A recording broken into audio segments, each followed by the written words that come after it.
నువ్వు చేసిన నేరం గురించి చెప్పుకోవాల్సింది ఏమైనా ఉందా? ఏ విచారణ లేకుండానే నన్ను సంకెళ్లతో బంధించారు. నేరస్తురాలినని ముందే తీర్మానించారు. ఇదెక్కడి న్యాయం? నువ్వు నిర్దోషివని తేలే వరకు నేరస్తురాలివే. ఇది మా మాహిష్మతి శిక్షా స్మృతి. ఆటవికులు సైతం అసహించుకునేలా ఉన్న ఈ పద్ధతులే మీ శిక్షా స్మృతి అయితే మీ శాసనాలను మంటల్లో తగలబెట్టండి. మీ న్యాయ శాస్త్రాలను గంగలో కలపండి. మీ రాజ్యాంగాన్ని ఉరితీసి పాతరేయండి. మతిలేని ఈ రాజ్యానికి మాహిష్మతి అనే గొప్ప పేరొకటి. దేవసేన, ఈ మహోన్నత సామ్రాజ్యం గురించి ఇంకొక మాట తప్పుగా మాట్లాడితే పెద్ద పెద్ద విగ్రహాల వల్ల, ఎత్తైన సింహాసనాల వల్ల మహోన్నత స్థాయి రాదు రాజమాత. పెద్ద మనసుంటే వస్తుంది. అదిక్కడెవరికీ లేకపోవడం సిగ్గుచేటు.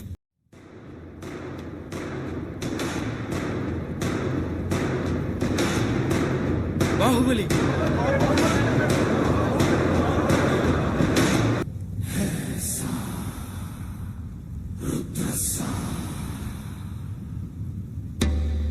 అసలేం జరిగిందో నువ్వు చెప్పు సేతుపతి. శివాలయం భక్తులతో రద్దీగా ఉంది మహారాజా. అప్పుడే దేవసేన కూడా దర్శనార్థం వచ్చారు. అప్పుడే మీరు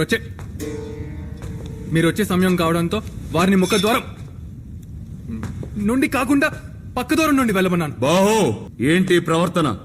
బాధితుణ్ణి బెదిరిస్తున్నావు. ప్రతిమాలితే నిజాలు బయటికి రావు మహారాజా.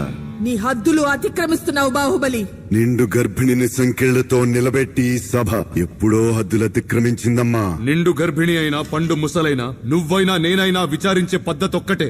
అసలేం జరిగిందో తెలుసా నీకు? ఏం జరిగింది దేవసేన?